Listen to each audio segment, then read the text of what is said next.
Humans Are Underrated by Jeff Cloven, which is the other one I always recommend, because there's a chapter where he cites all of this data and says, any team with women is better than any team without women. And the more women, the better. So it's really good. You don't need to make other people happy. You don't need to chase a label.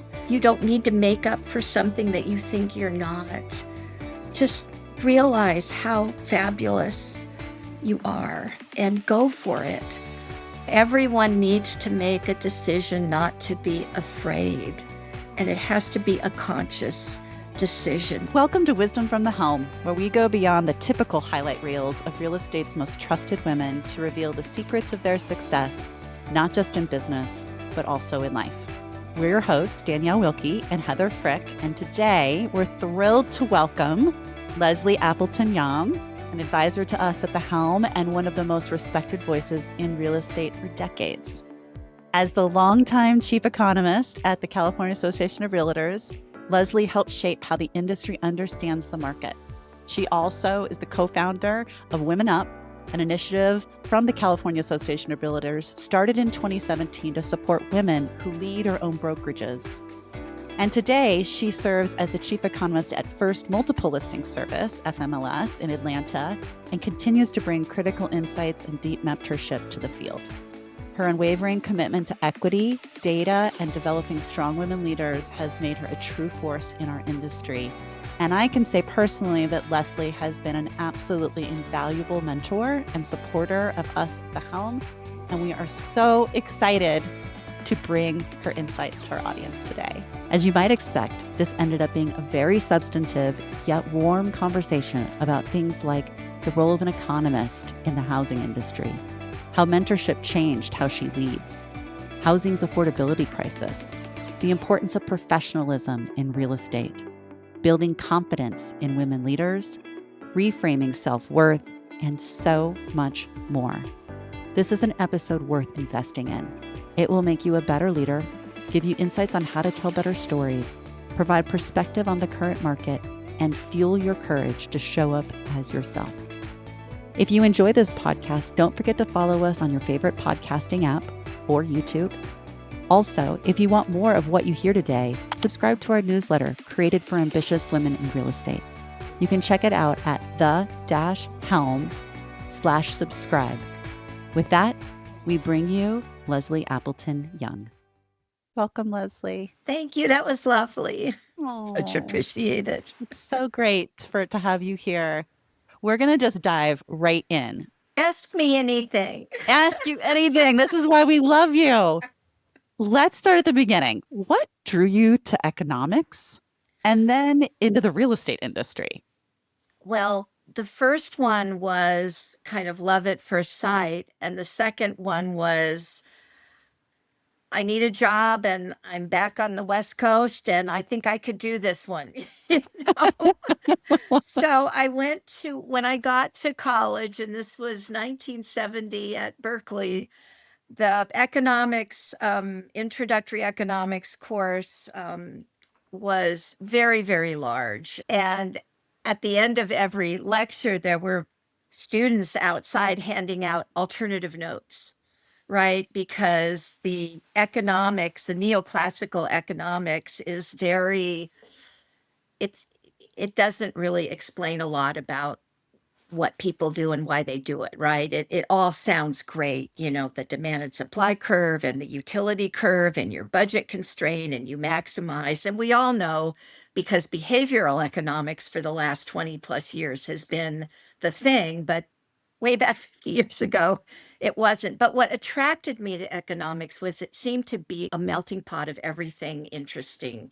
It had history, it had sociology, it had math, it had scarce resources and how to get the best out of life. And I love history, so there were so many philosophers to study, how kind of the whole profession developed. So I just loved it. And to be honest, my first love was English literature and I wanted to be an English major, but even then I felt that I wanted a career that would support me, and I didn't necessarily want to be an academic because I'm not.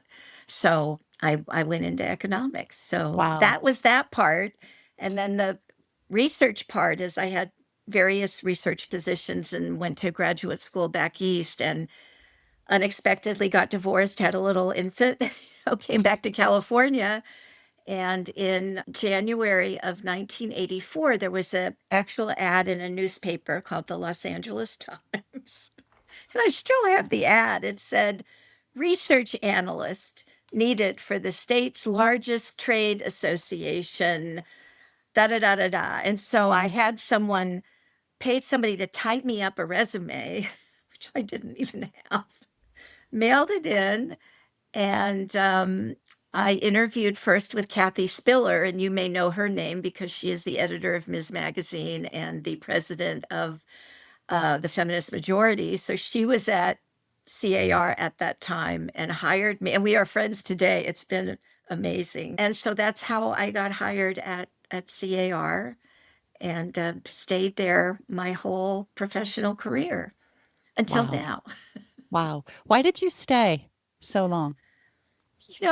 I got from CAR and specifically from Joel Singer the mentorship that I was not able to get in college and graduate school because I had no idea how the game was played. And if you haven't read Daryl Fairweather's new book, Hate the Game, you must read it. I wish I had had it 50 years ago because I didn't know what I was getting into in economics. And I talked about this at Women Up, how I was trying to understand why so many women that I just revered in the real estate business that were entrepreneurs in their own brokerage and all this stuff, like just recoiled at the term feminist. Mm, And I was just, are you kidding me? I am a feminist. And what I realized was in real estate, there's no glass ceiling. Now, there may be when you want to be president of a large national franchise, but no one's telling you how much money you can make, how to do it, right? You do your own thing. In economics, as a female, you are entering hostile territory and you are entering a world of men who are all thinking they're the smartest people in the room. That I had a friend in a different field, but she went in to put out her PhD topic for input and literally barely got through the title before they started ripping it to shreds. And she literally quit the program because it's very, very aggressive and you've really gotta love the fight, which is totally not who I am. And I know 5 or 6 years ago, the Ben Bernanke and Janet Yellen kind of led the charge at the American Economic Association. They did a survey of women in the profession, and half of them said, yes, I have been sexually harassed or assaulted. And at that time, if you were a fresh PhD student, you would be interviewed, and 9 times out of 10, it'd be up sitting in some guy's hotel room on the bed wow. being interviewed. And it was pretty terrible. And what kind of kicked it all off was there was a woman at Berkeley who did her PhD dissertation looking at the job posting website for economics and kind of looking at the words used for the discussion about men and the words used for the discussion about women. And I won't go into graphic detail, but it was horrific. It was absolutely horrific. And this was 5 or 6 years ago. And from day one, Joel Singer was a dear friend, he was, and so ethical and so moral and just wonderful and difficult at times, of course, but I learned from him and I learned that when you look at data that's come out of some perfect source, but it doesn't make sense, there's something wrong with it.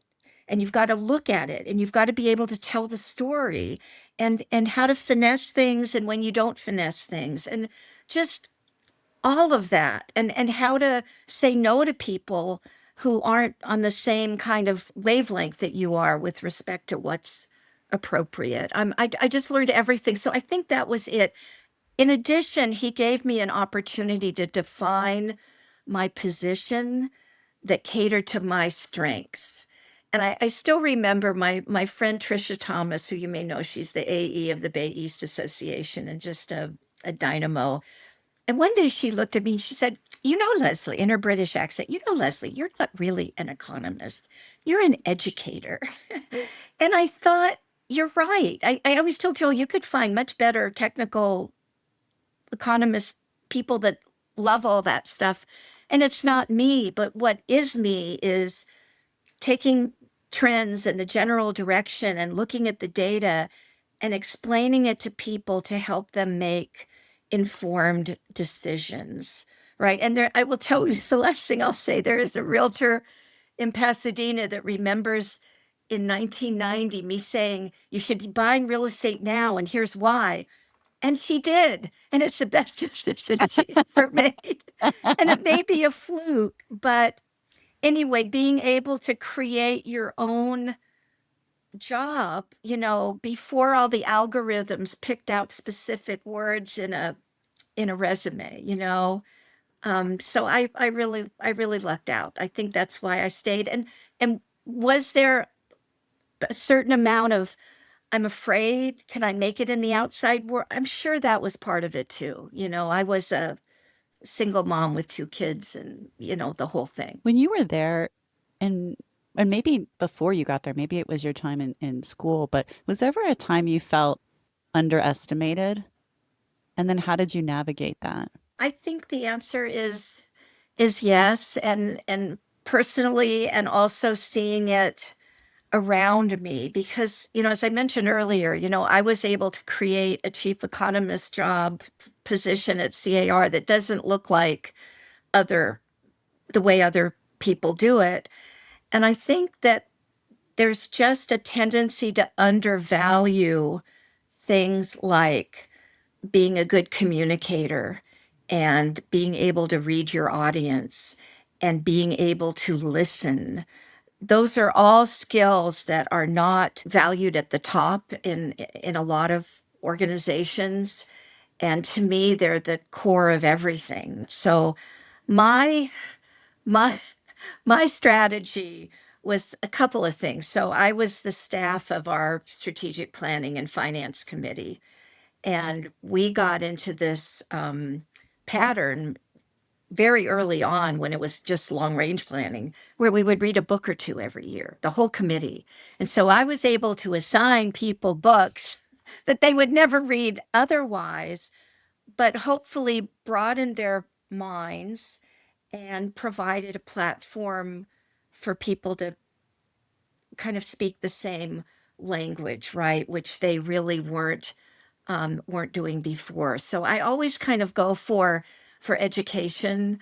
I mean, certainly with my staff and the VP team, and I know you've heard me say this, the Celeste Headley book, We Need to Talk. I think every human being needs needs to read that and to understand their role in not interrupting, not completing people's sentences, not waiting to talk, but actually being present and listening. And that really is kind of the pyramid hallmark top of my takeaways from life, is being able to do that. And as long as the men and the male perspective is kind of, we're in that system, you're going to be bucking up against people that, I've been on panels where I wasn't called on, but the men were, and, um, not treated the same way, and realizing that in order to be part of this conversation, I'm going to have to be rude and interrupt and be loud. And that's the only thing that works in that environment. And I can do that too, but I just don't find it very productive in terms of finding common ground and actually changing things. Mm-hmm. I love that. One of the things, I mean, you're an economist, you're doing this work right now with FMLS. You are looking at data all the time around our industries, and you have seen decades of real estate cycles. Is there anything that feels more different about the moment we're in right now than what you've seen historically? Yes, and it really has to do with the crisis in housing and affordability that in California we've been talking about for 3 or 4 decades. But it's a disease that has spread, and it has spread throughout our country. A week or so ago, one of the articles in the Sunday Times was about the housing crisis in Barcelona because people with money in the United States and in other developed countries look, I mean, isn't everybody talking about Portugal being a very affordable place to go to and retire? Well, what about the people that live in Portugal and can afford, their apartment at this rate, but all of a sudden it's going to this rate. So it's becoming kind of a global phenomenon. And the attitude about not in my backyard, the attitude about I wouldn't want to live near someone who makes half the income I do, right? The prejudice is racial and it's economic. And it always reminds me of one of my favorite New Yorker cartoons, which is the young woman interviewing for a job. And there is a long table of men interviewing her, and they all look the same. And the question being asked her is, well, what do you think you could bring to our team that's different? Or what could you bring to our team? And so this idea that people, even in their own housing choices, don't see that being not just exposed, but to being interactive and in community with people that don't look like them is incredibly enriching, and so there's that aspect of it too that's really it's disappointing that here we are in 2025 and there are still fair housing issues everywhere, right? But back to kind of the housing affordability crisis, you have a whole generation that is disenfranchised from home ownership because they didn't get in. Nobody knows the window until it's shut, right? They didn't buy in 2001, right? Or 2002. So that seems very, very serious to me because I am a true believer in the value of home ownership for all of the things that it brings to a life. Yeah. How do you think that will impact the industry over the next 5 years? Well, I think the number of realtors will shrink. Clearly, only about a third of the NAR membership is productive in any way that would allow them to make a living. And it's interesting to see the focus is always, and again, I think this because you had reporters moving into real estate who did sports and Wall Street, but the focus is always on the price. Let's look at the price of homes. Let's look at how much it's got. Let's look at all the equity. Let's look at that without looking at the number of transactions. The numbers, NAR just released the April number at an annual pace. Home sales were 4.0 million. And it's the lowest April since 2009. And do you Yes. remember what was Yes, happening in exactly. I saw that 2009? same number and had Yeah, that same, yes. right. So that's what I see happening is that at some point, NAR has a business plan that just says everybody come in, and very few people really make it, and they're, paying dues and joining and getting education and all of that. But in terms of how many people that joined last year are going to be here in 3 years or 5 years, it's I'm sure it's less than a third. I'm sure someone has those numbers, but it's not kind of a high success rate. And at some point, it may not be. I don't know. Hope springs eternal, Sure. and everybody's got a few genetic transactions in them. And there are people entering that are very successful, right? But the 80-20 rule, 80% of the transactions done by 20%. In many areas, it's 95-5. Yeah. In many areas, it's tough. So The other aspect of this that's, I think, implied by your question too, is that you're seeing a leveling out in the country, right? Where people are looking at Des Moines, Iowa, right? And looking at, you know, Milwaukee and looking at Detroit and seeing rebirth. And if you're talking about cycles, not just in my life, but over centuries, that's what happens. The regentrification and people find new places to go. And I'll tell you one other really cute story was a friend of mine was visiting, and whenever anyone visits Atlanta, just like John and I, we're like, what a beautiful city. Look at the tree canopy. Look at the trees. Look how nice the people. I mean, it's amazing. But it was kind of like, but California. And I said, you need to understand something. People that live here aren't looking at it as plan B. They don't want to live in California. Right. That is not the Mecca for them. They are really happy and they look at the problems California has from maybe it's political, maybe it's natural disasters, and they're like, no, thank you. There are other Heather, I don't know where you live. Danielle, I know you live in Colorado, so Yep. you probably both We're relate both to what here. I'm what Yeah. yeah. Okay, there you go. It's there are other wonderful places and every place has a trade-off. Yeah.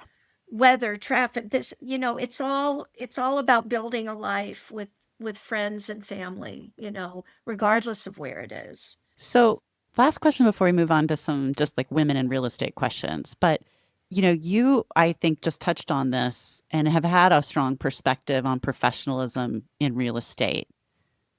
Where do we go from here? To your point, does everything just sort of the reality of the market start to thin the herd, or are there things that we should be doing as an industry to really level up in this moment? We had a vice president's offsite meeting with the incoming leadership. I don't know, it must have been maybe 15 years ago. And this was after 2 or 3 years of staffing the professionalism and ethical task force.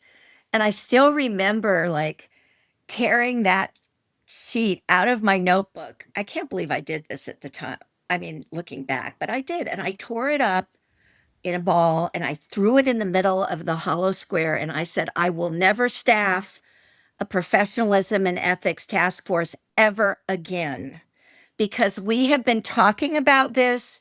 We have come up with solutions for this.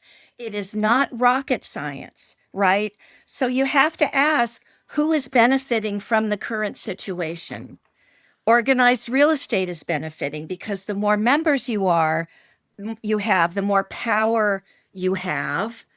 Brokers are benefiting because even if the guys or the gal is unethical, maybe they won't be caught the first year and I'll at least get a couple of their sales. Now, I'm not saying everyone's like that. I know a lot of just very ethical, fabulous. I mean, those were the ones that were my friends. But the stories I hear, and I'm sure you've heard them too. So it's kind of like, let's just stop it. What I hear when we have put forward bills to raise the requirements to become licensed, what we hear from whether it's a Democratic or a Republican governor is no, this is the one industry where people can get in who don't have the college degree or the this pedigree here and whatever. This is really where Horatio Alger started, and I'm not going to do that. And I'm certainly not going to pull up the bridge, after everyone else is in the castle, on the new people. And so politically, we haven't been able to do that. Clearly, the organization itself, i.e., organized real estate, could kick people out, but it happens very infrequently. And brokers can do it, they can fire agents all the time. The power is there, the will is not. And I just say, let's call defeat and move on and see where we can make a difference in another way. My 2 cents. Oh, I know it's great. I mean, in many ways, you're speaking like let the market take care of it to some degree. I mean, people can Google, people can see if their agent's track record. I mean, way back in the day, I cold called Larry Ramito of Quality Service Certified, and I just had been to an NAR meeting and had noticed that in all of the lectures and presentations, there was not one mention of a consumer, not one. So this was a long time ago. And then I read an article about QSC, and I'm like, I need to talk to this person.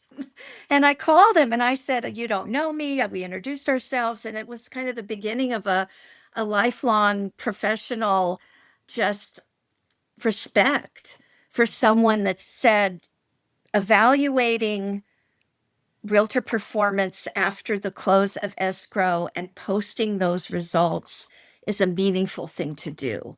So he used to say, if you have teenagers downstairs in the basement, the easiest way to make sure there's accountability on good behavior is turn the lights on, and that's, he really had that approach, turn the lights on.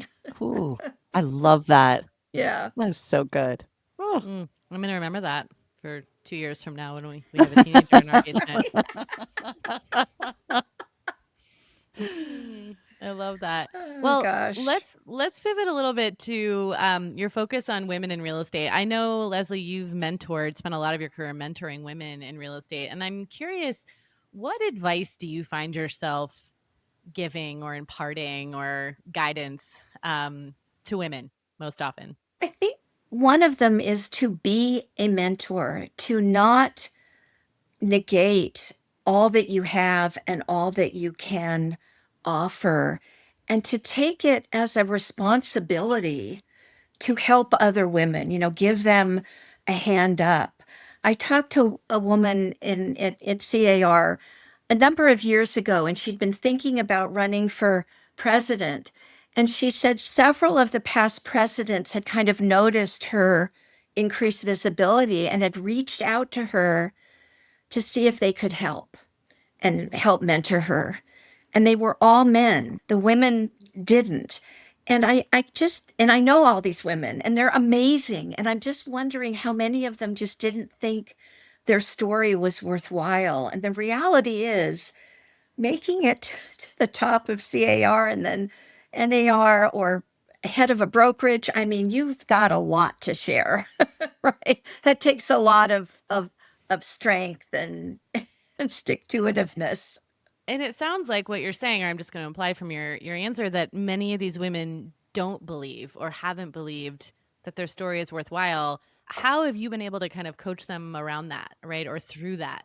Well, I constantly try to convince them of what they've done and what they've created. And being a business person is, I'm an economist, but I'm not like a, balance your checkbook economist, and I look at these entrepreneurs who do that and create something out of nothing and bring it all together. And I think that, one of the things I heard someone say that I've always thought a lot about is that this is an industry of low self-esteem. And it's because it's a sales business, right? And and there's so many incredibly accomplished, smart, amazing people in this and in other industries who didn't go to college. And it's like, so what? Who cares? We're in our 30s and 40s and, nobody cares. It's like, what have you created? And look at what you've created. But for whatever reasons, that is kind of like, well, I didn't do that, so I'm not smart and I don't know what's going. And I just, on a one woman at a time, go, you got to be kidding. I could not do what you do. So don't put me on a pedestal. I am in awe of what you have created and the fact that you wake up every morning unemployed. I could not do that. I am so risk averse, and I came from a family. My dad was a scientist, college professor. We didn't talk about money, right? I didn't have that background at all. And so to look at survivors and achievers and goal setters, that make up this industry, I'm in awe, right? So that's, I try to reframe the story because it's not a good story and it's not accurate. Mm, yeah, just the power of reframing that and holding up a mirror to all that they've accomplished. This probably creates a lot Yeah, of and shifts. the other thing is, I remember a therapist once saying, you know how to build self-esteem? It's very easy. Do esteemable acts. And so we just start with, will you be on this panel? Will you call this person? Can I tap you for this project that I'm working on? And really create that network by inviting people in, right? That's the power that we all have, is to invite people in, right? And Mm. give them the opportunity to feel that self-esteem. Another question, you've been observing how women are showing up in leadership in all kinds of industries probably, but in real estate, what do you see uh, any changes about how women are showing up in leadership roles today? I think women today are stronger. They have stronger voices. They may not listen as much as they should sometimes, but it's a small price to pay for having a voice, right? And for feeling like I belong here, right? And as an example, Women's Council, for a long time I just didn't kind of get it. Like, you know, women have been part of NAR forever. Why do we still need Women's Council? But one of the, I think, really important things that Women's Council does is provide a platform for people to be leaders, to step up, to get up on a stage, to speak at a podium. And for many of us, that's a problem. Yeah, it is for a lot of people because they just don't have that in their regular business life. So creating those opportunities and taking advantage of those opportunities, I see that in the leadership coming up. And there are certain things that I don't have strong opinions on because it's kind of like when I have two daughters that wonderful. But at some point, I felt like everything they were wearing was too tight. And that was the year that I decided I am not buying them clothes anymore because I am just not with the program, right? I'm not a digital native. I'm always going to be a digital immigrant and all of that. So I think there may be issues that I thought were really, really important that may not be. I don't know. It's a very different landscape. I do think that there is also kind of a drag on their ability to lead from the patriarchy, from just expecting them to act just like the guys do instead of kind of recognizing that there are different ways to do it. And I think there's a lot of bumps along the road. I think there's a lot of mistakes that are made, but it's all about learning, right, and kind of understanding the job. I do think, and I'll just say one other thing, just looking at organized real estate, for the long amount of time that I was there, every meeting I attended, there was an invisible person in the room that was not invisible, and it was the dues paying member. And everything we did was measured against how will that help the member. And I find that when you have too much of a focus on things that don't matter so much, like where's the next meeting going to be held and who's catering it, and is there going to be time afterwards for vacation, and you know kind of you want to reward your directors and you appreciate the volunteering, and there is a lot of support that should go into that, but never ever lose sight of who's paying the dues and what they need. And right now, with sales running at a 4 million unit pace, and we have 1.5 million realtors, you know there's just a lot of pain out there, right? And so looking at policy issues, and this may be happening, I'm a little out of it at this point, but really focusing on policy issues that can help the market is really, really good. Just to mention this, we had right before I joined, there was a affordable housing effort at CAR. And I will say the support for that and homeownership has been unwavering. But you know what the tagline was? The tagline was, "Where will our children live?" And here we are 50 years later, and is it as relevant as ever? 40 years later, as relevant as ever? Yeah. So that hits home. That helps motivate It people. does. They can see their own Yeah. children and wondering, how are they going to come up with an $100,000 down payment or whatever it has to Mm, be, to compete? right. Yeah. Right. Um, Last question for me in this area.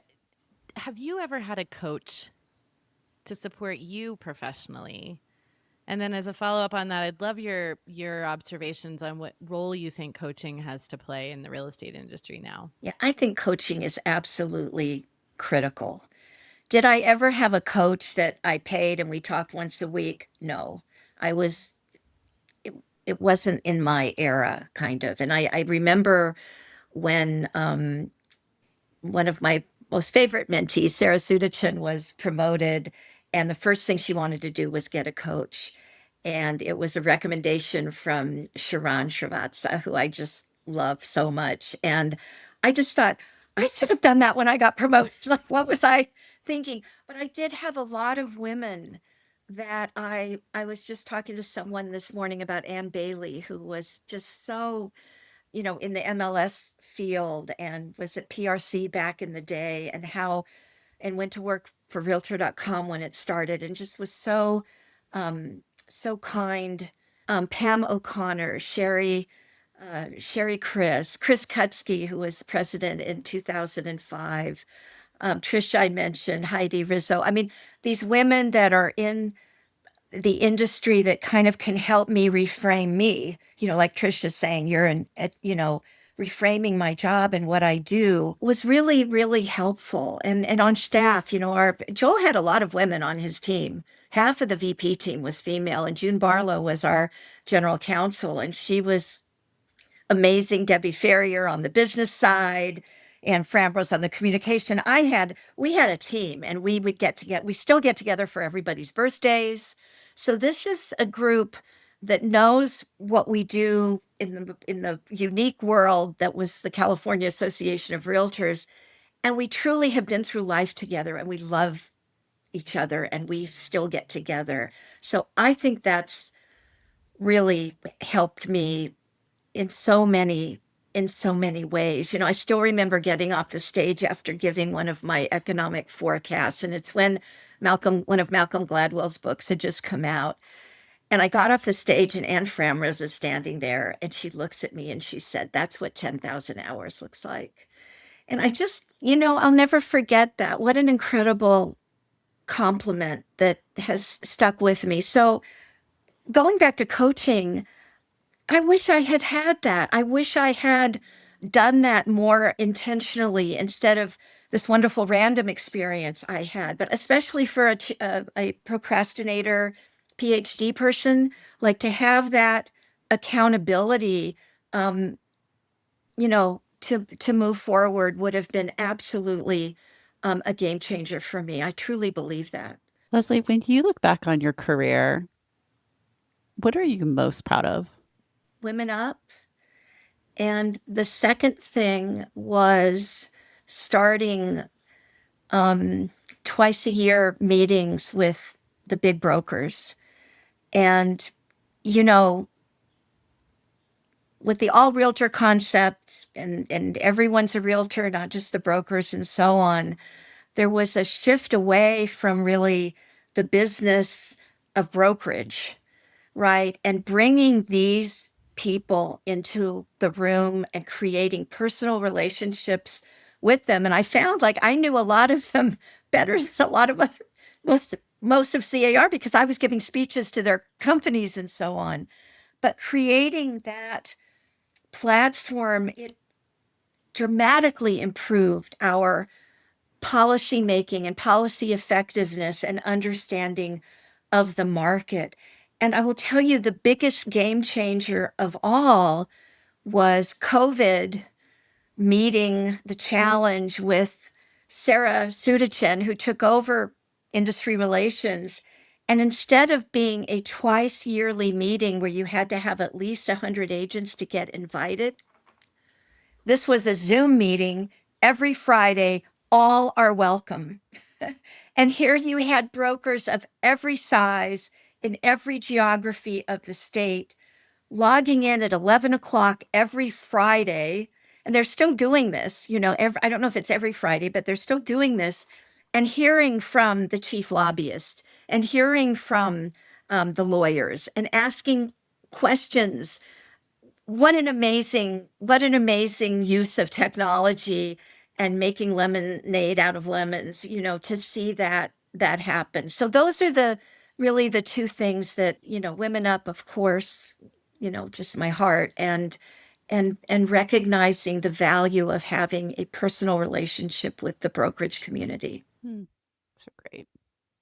Leslie, what do you wish more people understood about the role that economists and data play in the world of real estate?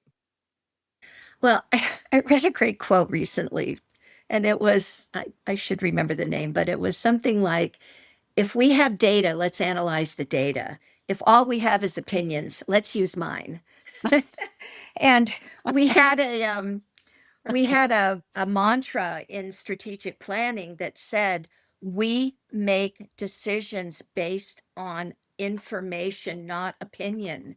And it was something that we taught over and over again. We did for the last, ever since Joel came on board, and I think this was one of the first things he did in 1978, was an annual membership survey. you know how are you doing? What do you need from us? What's going on? What are your problems? I mean, what does your business look like? Have you changed firms in the last year? Why? I mean, it was a treasure trove of information. So I think people need to understand that without data and knowledge, you're going to do what happens on social media, which is read a headline from the source of your choice and go down a rabbit hole. And that's the last thing in the world you want home buyers and sellers and agents and brokers to be doing. You want them to be aware of what's really going on, how it compares to what everyone, oh, this is going to be like this was, and to really focus them on, okay, well, yeah, this is all going on and rates are higher than they thought they would be. But do you know that single female home buyers are trumping everybody else in terms of growth? Maybe you ought to look into that. I mean, one of the brokers, Mark Peterson, said to me, he said, Leslie, my good agents, they're good regardless of the market. You've left Carr and you have this whole new world in Atlanta with First MLS. So, what's lighting you up now in this next chapter? Well, as everyone may or may not know, I got married 3 years ago to John Tasillo, who had been NAR's chief economist. So we had been professional colleagues since 1987. And back in 2017 in Chicago at the meetings, we were both single, and boom, like I'd had a crush on him for a long time, I must admit. You know John, he's adorable. And so it ended up when we got together and COVID and all this, that we both had a daughter and family in Atlanta. So moving to Atlanta was just, oh my goodness, we've got grandkids there. We have like a life there already. And so, when the FMLS opportunity came along, and Jeremy Crawford called me, and I'm working with Steve Mapes. I mean, it's so much fun to be part of it on a part-time basis. John's comment was, well, you have the most overqualified research assistant. I said, yes, I do. But, we're doing a lot with our families. Here in Atlanta, I have a 7-year-old granddaughter, and I have a 6-month-old grandson in Brooklyn. And John's family was over last night, so we've got a lot of that going on. When people come and visit, we know we've got a 3 day, you know how it's like 3 days in Paris? Well, John and I have 3 days in Atlanta, and we have the whole thing mapped out. And we're doing a bunch of traveling. We'll be in Europe in the summer, and we're going to Australia in October, and just all the things that you don't have time to do when you're in the thick of it, like you guys still are in the thick of it. I know you are. As I said, they're trade-offs, but it's just a wonderful time of life. I am so blessed by my life today. I could not ask for anything more, truly. Leslie, what's a book that you recommend to every woman in real estate? Well, I would encourage everyone to read Daryl's new book, Hate the Game. It is kind of an economics book. It involves game theory and negotiation, but it's all written in a way that you can understand. Daryl was the chief economist for Redfin, and I think he still is. She knows how to talk to realtors and knows what the housing market is like, and so on. So I have found that immeasurably helpful. I actually bought 4 copies for all of the college graduates in my family this year, so they would do that. And my other suggestion is just to find time to read topical things. I'm reading Careless People, about written by a woman who worked at Facebook during the 2010 to whatever, and it's yeah, you got to you'll never think about lean in quite the same way after you read that book. But I also encourage people to read history. And by reading history, moving to the South, I have been on a mission to read about the South, because in California, you didn't really think about it that much. And you certainly didn't think about the Civil War. You didn't really think about race that much. I mean, and being here in Atlanta, it has opened my mind and my worldview in a way that I want to understand. Because, they say in the North, your family is who came to Thanksgiving dinner. And in the South, your family is the last 5 generations. And you really feel that here. And it's been very humbling and sobering and also illuminating, because things that are happening in the world today are tied to the past.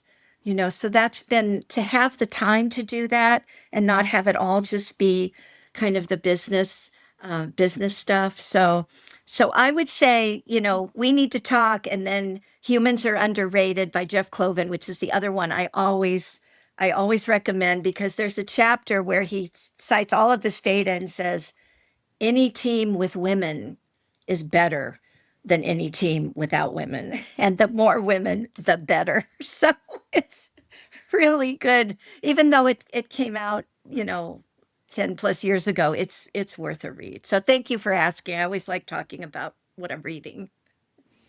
Last question for you. What advice would you give to your 25-year-old self?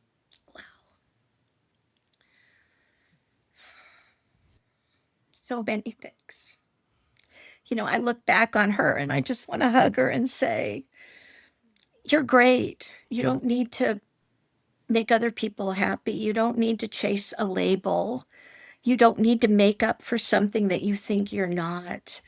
It's just realize how fabulous you are, and go for it. Don't be afraid. Everyone needs to make a decision not to be afraid, and it has to be a conscious decision. But that's what I would have told my 25-year-old self. Don't be so afraid. Amazing. I can't imagine a single person listening who didn't need to hear that today. Thanks, Leslie, for joining us. This was amazing. I wish that we could do this every day. It was a pleasure. Thank you for just letting me talk, and hopefully I wasn't too inappropriate. No, you're amazing. I mean, this is why we're doing what we're doing, honestly. Like, we just need to hear more women who have lived. Yeah. And we need to hear their perspectives, because to your point about history and the importance of it, we all need to hear this and we all need to learn from it all. Yeah, we do. And we can. And we are. We are. So thank you for what you guys are doing. I'm so excited every time I see an update on the Helm. So I'm very proud of you. Thanks, Leslie. We appreciate you. Thank you so much for listening. If you found this conversation valuable, subscribe to our show on your favorite podcast platform, and please consider giving us a rating or leaving us a review as it helps others find us. You can find all past episodes or learn more at the-helm.com. We'll see you in the next episode.